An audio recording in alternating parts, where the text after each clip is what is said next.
सोमनाथपुर गांव के railway station में वड़ा पाव की दुकान लगाने वाला आनंद एक अच्छा, सच्चा और ईमानदार इंसान था। लेकिन आनंद को हर सुबह अपने घर में एक अलग ही जंग लड़नी पड़ती थी। उसके मामा और मामी बेहद चतुर और लालची स्वभाव के थे। आज सुबह भी जब आनंद दुकान के लिए ठेला बाहर निकालने वाला ही था, तभी मामी रास्ता रोककर खड़ी हो गई। अरे आनंद बेटा, सुबह सुबह ठेला लेकर निकलने लगे? जरा रुको तो सही।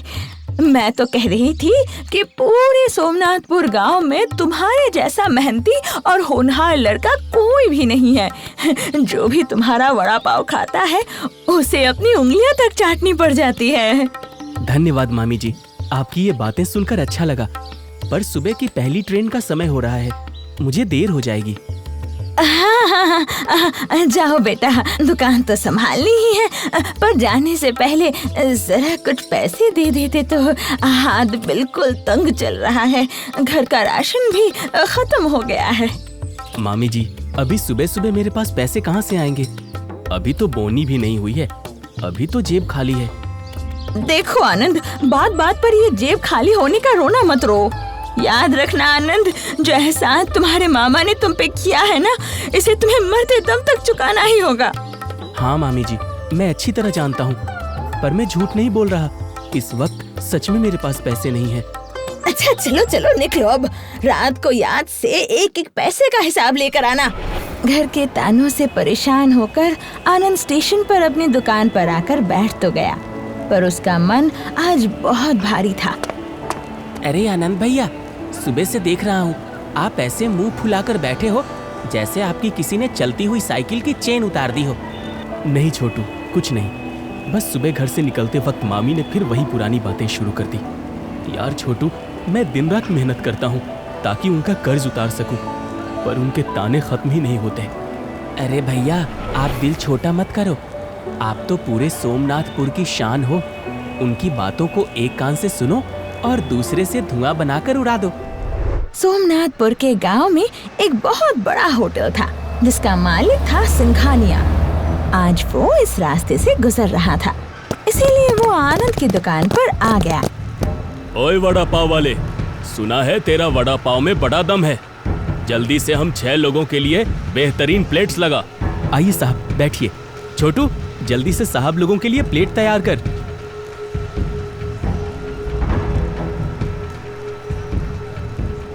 भाई वाह, वड़ा पाव तो सच में बहुत लाजवाब है।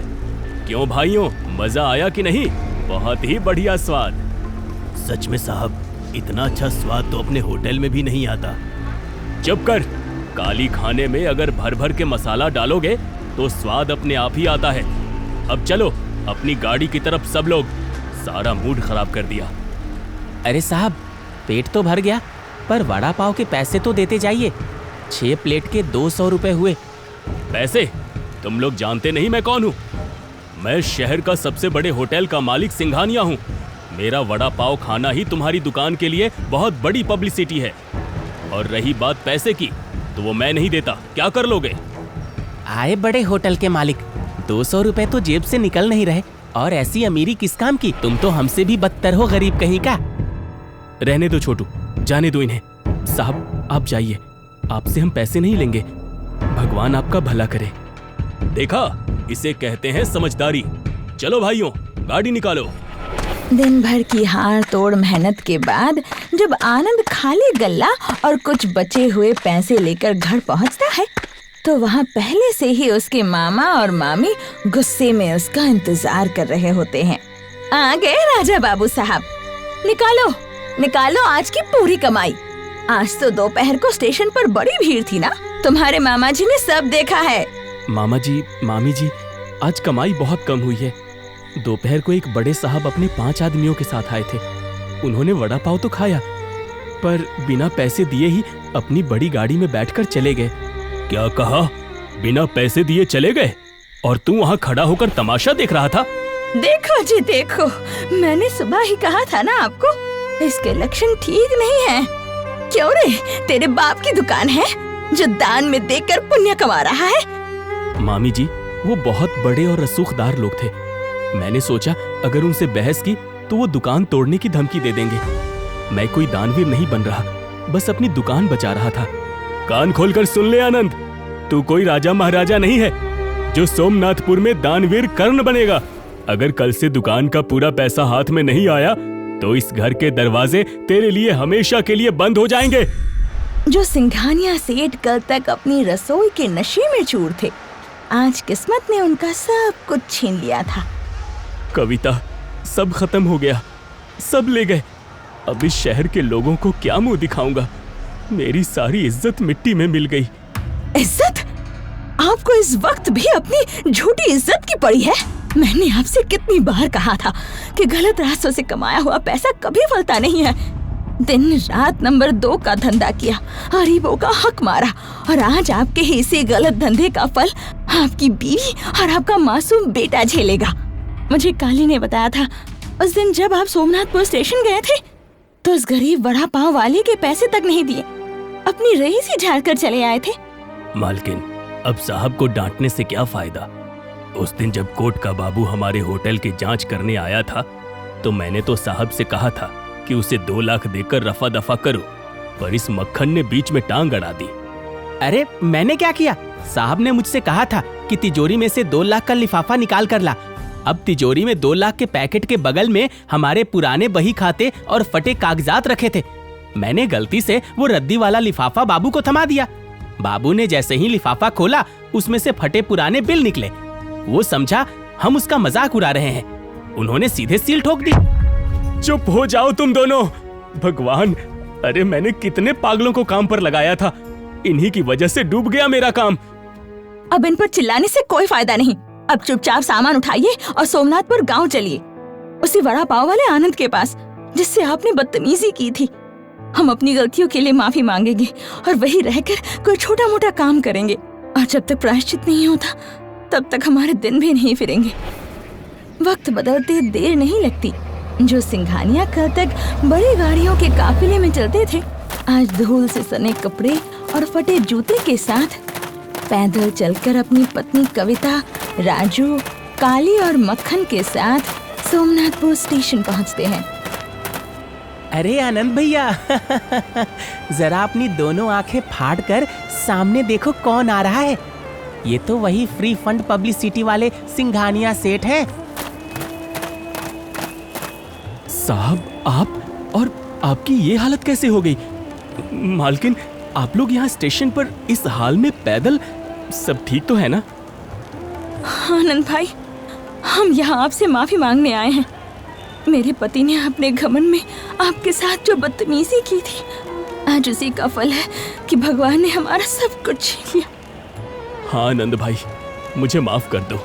मेरा घमंड चूर चूर हो गया। तुम्हारे जैसे सीधे इंसान का पैसा ना देने का पाप मुझे ले डूबा। अरे ओ साहब, कल तक तो कोट पैंट पहनकर बड़े अमीर बने घूम रहे थे और आज अचानक हमारी तरह गरीब हो गए। वैसे साहब, एक बात बोलूं, बुरा मत मानना। हम तो बचपन से गरीब हैं, इसलिए हमें तो सूखी रोटी चबाने की पुरानी आदत है। आप तो आज बिल्कुल ताजे ताजे गरीब हुए हो साहब, एकदम मार्केट में नया पीस है। इस गरीबी को झेलने में और बिना एसी के सोने में आपको थोड़ा टाइम लगेगा साहब। देख रहे हो मक्खन, ये छोटा सा लड़का भी हमारे मजे ले रहा है। चुपचाप सहले भाई, वरना अगर इसने वड़ा पाव नहीं दिया तो आज रात भूखे ही स्टेशन के बेंच पर सोना पड़ेगा। अरे ओ काली चाय के पैकेट, और तू ओ मक्खन के डिब्बे, तुम दोनों की जुगलबंदी तो बड़ी कड़क है रे। कल तक साहब के पीछे पीछे घूम रहे थे और आज स्टेशन पर एक दूसरे का मुंह देख रहे हो। चुप कर छोटू, बहुत बोल चुका तू। कोई मुसीबत में हमारे दरवाजे पर आया है, ऐसे मजाक नहीं उड़ाते। आप सब लोग यहाँ बैठिए। छोटू, नौटंकी बंद कर, जल्दी से साहब, मालकिन और इन लोगों के लिए पानी ला और प्लेट में गर्मा गर्म वड़ा पाव लगा। आनंद काफी समय से स्टेशन से हटकर एक बड़ा ढाबा खोलने की सोच रहा था और उसे सिंघानिया के रूप में सही इंसान मिल चुका है।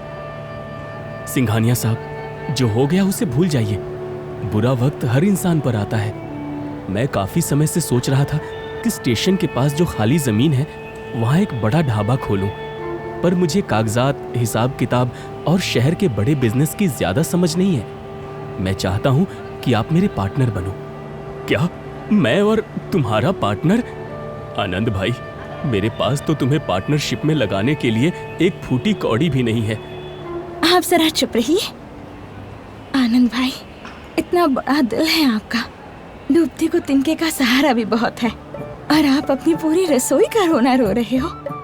आनंद भाई, हम ये पार्टनरशिप करेंगे और इन्हें तो ये काम करना ही होगा।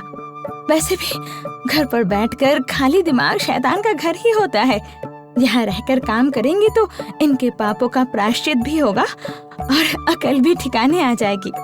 देख रहे हो मक्खन भाई, कल तक जो साहब बड़े बड़े होटलों के टेंडर पास करते थे, आज मालकिन ने उन्हें वड़ा पाव के ढाबे का मैनेजर बना दिया।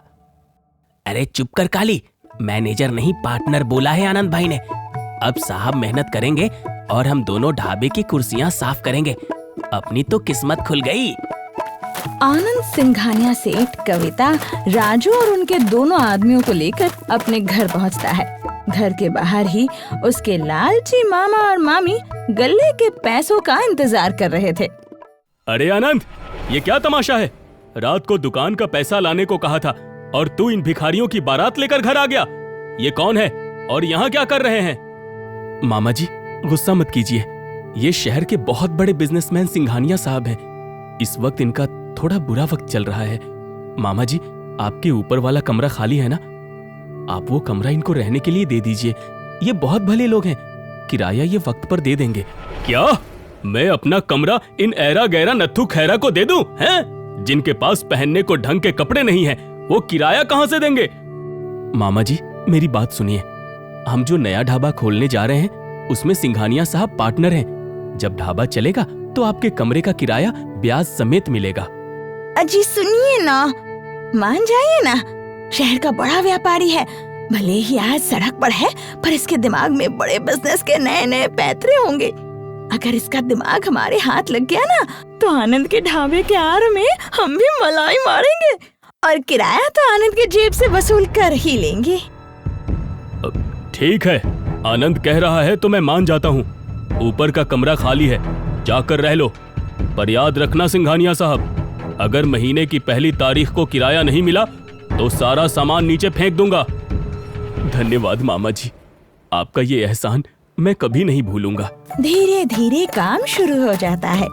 ढाबे का नाम रखा आनंद का स्वाद। सिंघानिया सेठ काउंटर पर बैठकर साफ सुथरा हिसाब रखते। कविता रसोई में आनंद की मदद करती और काली मक्खन ग्राहकों को संभालने में लग गए। ढाबा बहुत जबरदस्त चलने लगा। अरे सिंघानिया साहब, आज तो गल्ला नोटों से बिल्कुल ठसाठस भरा हुआ है। आनंद भैया की किस्मत चमक गई। पर जरा संभल के, मुझे वो कोने में खड़े मामा जी की नीयत ठीक नहीं लग रही। वो गल्ले को ऐसे देख रहे हैं जैसे बिल्ली दूध के पतीले को देखती है। तुम फिक्र मत करो छोटू, अब इस गल्ले की जिम्मेदारी मेरी है। जब तक मैं यहाँ बैठा हूँ, एक पैसे की हेरा फेरी नहीं हो सकती। देख रही हो भाग्यवान, इस सिंघानिया ने तो सच में ढाबे को नोट छापने की मशीन बना दिया। आनंद तो सीधा है, पर यह सिंघानिया गल्ले से हटता ही नहीं। आज रात को जब सब सो जाएंगे तो मैं चुपके से इसके कमरे से गल्ले की चाबी चुराऊंगा और रात के अंधेरे में सारा कैश साफ कर दूंगा। नाम लग जाएगा इस दिवालिया सिंघानिया और इसके दोनों चोर नौकरों पर। वाह जी वाह, क्या चाल चली है। सांप भी मर गया और लाठी भी नहीं टूटी। आनंद समझेगा कि सिंघानिया अपनी पुरानी कंगाली दूर करने के लिए पैसा लेकर भाग गया है। रात के करीब 2 बजे थे। मामा जी हाथ में एक छोटी सी टॉर्च लिए बिल्ली की तरह दबे पांव सिंघानिया के कमरे की तरफ बढ़ जाते हैं। मामा जी जैसे ही कमरे में घुसकर चाबी निकालने के लिए हाथ आगे बढ़ाते हैं, वैसे ही अचानक कमरे की लाइट जल जाती है। सामने आनंद, सिंघानिया साहब और हाथ में डंडा लिए छोटू पहले से ही घेरा बनाकर खड़े थे। अरे आनंद, अब वो मैं तो बस सिंघानिया साहब के तकिए के पास ऑल आउट चेक करने आया था कि कोई मच्छर न काट रहा हो। अरे ओ मामा जी, मच्छर चेक कर रहे थे या गल्ले की चाबी पर डाका डाल रहे थे? मामा जी, मुझे आपसे ये उम्मीद नहीं थी। आनंद ने आप पर भरोसा करके ऊपर का कमरा किराए पर लिया और आप उसी के ढाबे की चाबी चुराने आ गए। मामा जी, माता पिता के जाने के बाद मैंने हमेशा आपको भगवान माना, पर आज आपने सिर्फ चाबी नहीं चुराई, मेरा भरोसा भी तोड़ दिया। देखते देखते 6 महीने बीत जाते हैं। सिंघानिया का बर्ताव धीरे धीरे बदलने लगा। ओए आनंद, जरा शहर से नया सामान मंगवाना है, लिस्ट तैयार कर। और हाँ, हिसाब किताब में तेरा दिमाग नहीं चलेगा, वो सब मैं देख रहा हूँ, तुम बस रसोई संभालो। अरे सिंघानिया साहब, ढाबा भले ही आप संभाल रहे हो, पर इस ढाबे के स्वाद के असली राजा तो आनंद भाई ही हैं। क्या लाजवाब खाना बनाते हैं। टेस्ट में बेस्ट आनंद और उसका वड़ा पाव। आनंद भैया के हाथ में एकदम जादू है, जिस चीज को भी छू ले वो स्वादिष्ट बन जाता है। अरे आनंद भैया, एक काम करो, आज हमरा भी हाथ छू लो, देखते हैं चख के राम को कितना स्वादिष्ट लगता है। सब जोर से हंसने लगते हैं, पर ये बात सिंघानिया को बिल्कुल अच्छी नहीं लगी और उसने रची एक घिनौनी साजिश।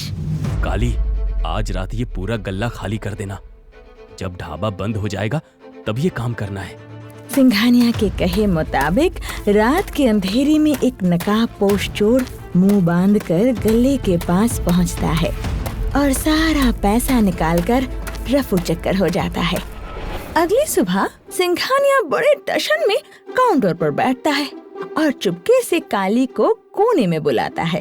काली, ला निकाल वो रात वाले पैसे, कहाँ छुपा कर रखे हैं? साहब, कौन से पैसे? मैंने तो कोई पैसे नहीं लिए। मैं तो रात को ढाबे पर गया ही नहीं, मुझे डर लग रहा था। अरे नौटंकी मत कर काली, पैसे दे। अभी दोनों के बीच ये बहस चल ही रही थी, सिंघानिया का एक लौता बेटा राजू सीढ़ियों से दौड़ते हुए आ रहा था कि अचानक उसका पैर फिसला और वो सीढ़ियों से नीचे गिर गया। आनंद भैया, छोटू, जल्दी आओ, मेरा राजू। आनंद राजू को तुरंत उठाकर गोद में बड़े शहर अस्पताल पहुंच जाता है। डॉक्टर ने बताया कि राजू को बहुत ही गहरी चोट आई है, उसके इलाज में कम से कम 3 से 4 लाख के खर्चे आएंगे। चोर साले, पैसे दे, मेरे बेटे की जान दांव पर लगी है, निकाल वो गल्ले के पैसे। साहब, भगवान की कसम, मैं सच बोल रहा हूँ। जब मैं रात को चोरी करने के इरादे से ढाबे पर पहुंचा था तो वहाँ गल्ला पहले से ही खुला था और पैसे वहाँ नहीं थे, कोई और पहले ही चोरी कर चुका था। हे भगवान, अब मैं अपने बेटे का इलाज कैसे कराऊंगा? मेरे पापों की सजा मेरे बेटे को मिल गई। सिंघानिया साहब, ये सब फालतू बातें छोड़ो, इस वक्त राजू की जान सबसे जरूरी है। मेरे पास बैंक से निकाले हुए ये 3 लाख रुपए अभी रखे हैं, तुरंत चलिए और राजू का इलाज कराइए। अस्पताल में राजू का ऑपरेशन कामयाब रहता है और डॉक्टर आकर बताते हैं कि बच्चा अब बिल्कुल खतरे से बाहर है। सिंघानिया की ढीले पड़े कंधों में थोड़ी जान आती है। तभी उसकी पत्नी कविता अपने बैग से ही वही चोरी किए हुए पैसों का बंडल निकालती है। ये लो आनंद भैया, ये तुम्हारी मेहनत की कमाई है। कविता, ये पैसा तुम्हारे पास कहाँ से आया? ये तो वही गल्ले का पैसा है ना? हाँ, ये वही पैसे हैं। उस दिन जब आप काली से रात में चोरी करवाने की साजिश कर रहे थे ना, तब मैंने आपकी सारी बातें सुन ली थी। आप आनंद भैया के साथ धोखा करने जा रहे थे, तो इसीलिए काली पहुंचने से पहले ही मैंने खुद मुंह बांधकर गले से वो सारे पैसे चुरा लिए थे। और देखिए साहब, एक बार फिर भगवान ने आपको आपके किए का फल दे दिया है। अगर आपने चोरी की नियत ना रखी होती तो आज आपको इस तरह शर्मिंदा नहीं होना पड़ता। आनंद भाई, मुझे माफ कर दो, मैं इंसान कहलाने के लायक नहीं हूँ। तुमने मेरे घमंड को हमेशा अपनी अच्छाई से तोड़ा है। आज से मैं तुम्हारा पार्टनर नहीं, तुम्हारा वफादार बनकर काम करूंगा। साहब, आप बड़े हैं, बस गल्ले की चाबी अब हमेशा आपके और मालकिन के पास ही सुरक्षित रहेगी। हमारा परिवार अब एक है। घमंड से कमाया हुआ धन एक झटके में खत्म हो जाता है, लेकिन नेकी और ईमानदारी की कमाई 7 पीढ़ियों तक कम नहीं पड़ती।